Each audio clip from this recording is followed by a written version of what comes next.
Hey everybody, Ryan here with Ray's Latest. Today we're going to talk about what happened with the DFAing of Kiriet, as well as the Rule 5 draft results from yesterday. Also, we're going to talk about Pete Alonso. In New York Met, now he's a Baltimore Oriole. But we'll get into that when it comes down to it here in a little bit. But first, I kind of want to just start off talking about, Kiriet was DFA'd last week and to kind of make room for Cedric Mullins.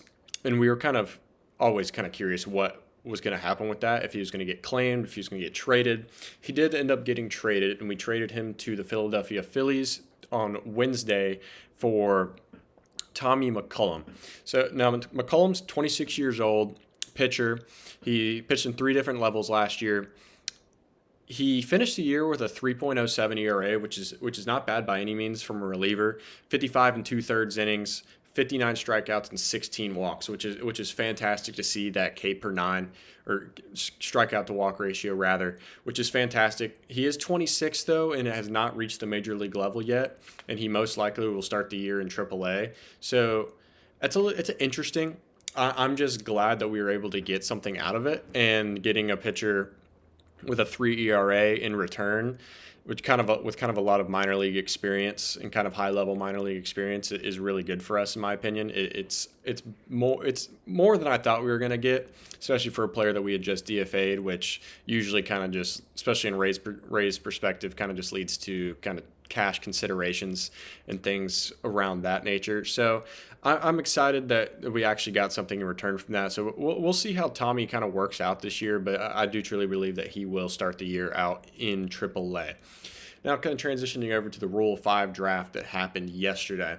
And for those of you that don't know what the Rule 5 draft is, it's kind of the top-ish players in the farm system, mainly in the AAA level, that are, you have the ability to be protected by your organization that you're currently in. So if you get added to the 40-man prior to the deadline, which was last Tuesday, I believe, about a week ago. So Dominic Keegan, a couple others were added to the 40-man to be protected from this Rule 5 draft. And if you're not added, then there is some eligible players that can get drafted from other teams. So pretty much it kind of helps organizations not just hoard players in their minor league system for so long, which is kind of nice to kind of have something like that and kind of make teams move on players when it comes to adding them to 40-man rosters, to kind of make it more reasonable to keep players and like have more or less have a purpose to keep a player in your minor league system rather than just keeping them in AAA off your 40-man for 5 years. And it allows some of these higher ranked prospects that aren't protected to kind of go somewhere else where they're much more needed and much more appreciated. So I do like what the Rule 5 draft kind of brings. And to start off, in the minor league phase, the Arizona Diamondbacks picked up Antonio Menendez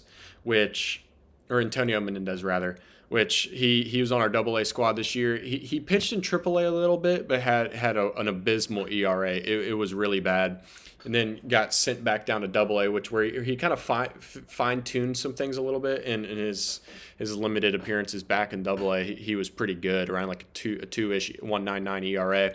And so over his minor league career, he's got a 3.41 ERA. He's not a high velocity guy. He's kind of low 90s, got a cutter and a slider, kind of mix and match between those two, kind of varying in speeds.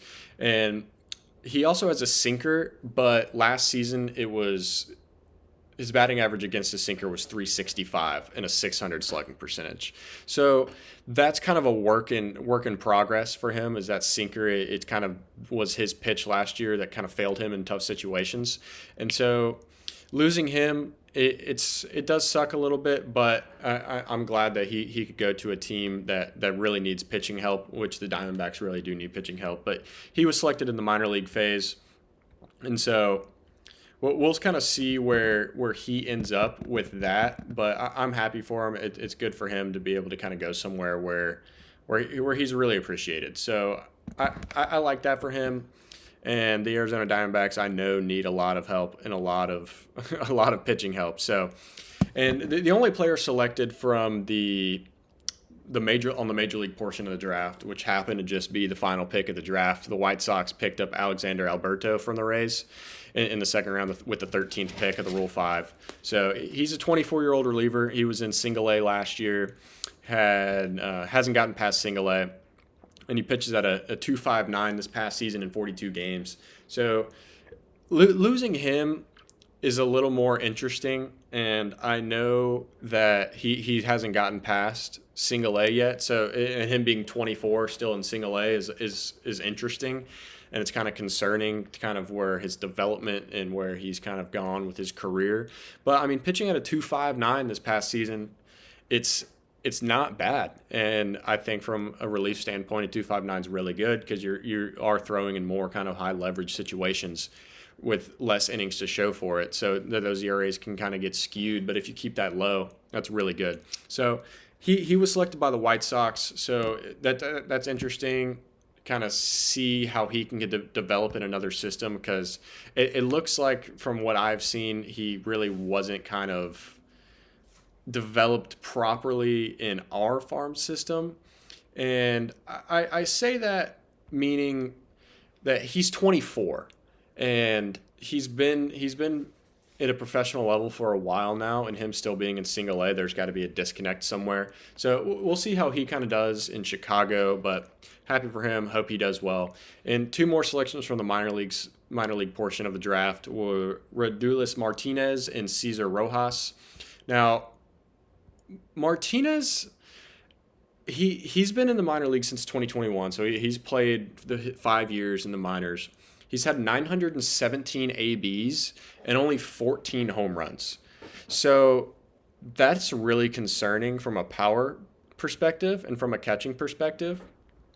His defensively wise, I can't necessarily find his statistics on framing and blocking and things of that nature, but from a fielding percentage wise, it's a little lower than you would expect.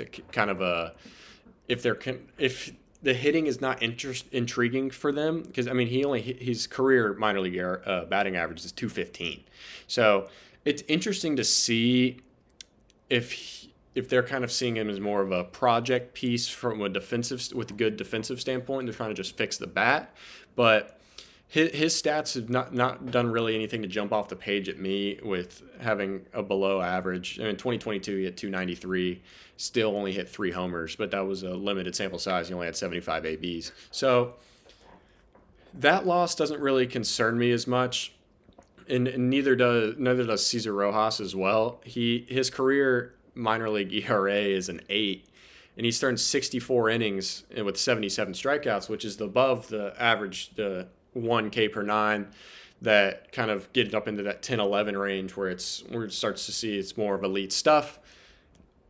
But the thing that kind of jumps off the page with me, he's only given up 3 home runs in his entire minor league career, and he's thrown 65 innings, which is really good.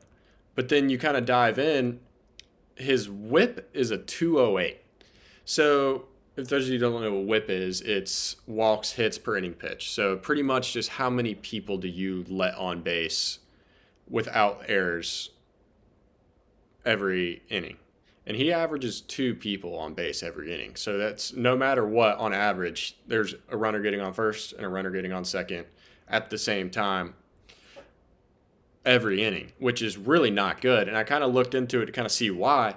He's turned 64 and a third in his minor league career. He has 95 walks.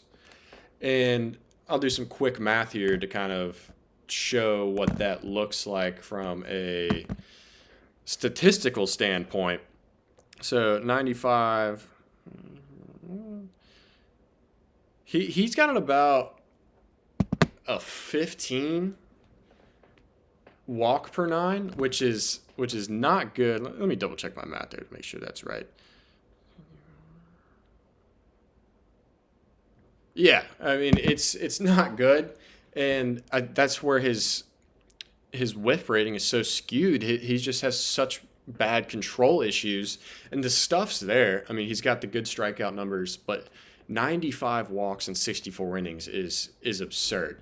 So I think he's definitely one of those guys that it's, hey, you're a project piece. We're going to try to fix you. And clearly what he was doing in the Rays organization was not helping. And so kind of just a change of scenery, maybe a change of pitching coach, and him and his pitching coach in Tampa weren't connecting well, and he wasn't understanding things. There's a multitude of things when it comes to pitchers, especially with coaching and kind of how they perceive different things.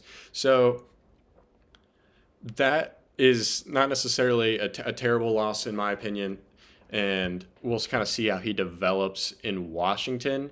But it's got to come up. His walk rating has got to come down, or he will not be able to kind of sustain that level of play in professional baseball. And then kind of the last thing I want to talk about, kind of just AL East foe in the Baltimore Orioles, is Pete Alonso signed a 5-year, $155 million deal, which from a Rays perspective, it shouldn't matter, but it does matter a lot because we have to play him a decent amount now. Now, rather, he's not on the Mets, he's on a division team, so we're playing him probably about 4 times as much this year as we would normally. So him joining an AL East team is kind of eye-popping to kind of just, you got to play Aaron Judge, now you got to play Pete Alonso, you got to play Vladdy Jr. It's just, there's a lot of players in this division now that are kind of just star-studded, and you would love to see the Rays kind of have that guy, and I would say Junior Caminero is getting really close to that, but him being so young and only kind of just 1 year sample size, I wouldn't put him anywhere close on that level of kind of big name. I mean, everybody knows who he is, obviously, but I wouldn't put him on that level of, hey, oh, we're playing Aaron Judge, that's terrifying, or, oh, we're playing Pete Alonso or Vladdy Jr., that's terrifying. But, I mean, he's a really great player. Don't get me wrong. He's just not on that level of, oh, my gosh, we're playing them kind of thing. And so Alonso joining the Orioles is definitely a concern for the Rays, and I do think having to play him that much more this season is going to be really interesting. So we'll kind of see how the Rays pitchers kind of try and work around him and kind of see how they try to pitch him this season. It's going to be interesting to see, but I mean, I think it's a great signing for the Orioles. And I mean, 5 years, $155 million. It's $31 million a year. Not a bad get for Alonso. He's a really good power hitter, really good hitter in general. Plays a great first base. So we'll kind of see how that turns out for the Orioles, who had a really bad season this past year. But you guys let me know what you guys think about the Rule 5 draft and adding Tommy McCollum, as well as what do you guys think about teams in the division kind of adding some more superstar talent with the Rays kind of. Our Cedric Mullins has kind of been our big signing this offseason. So you guys let me know what you guys think, how we stack up against these other teams for this upcoming season. You guys have a great one.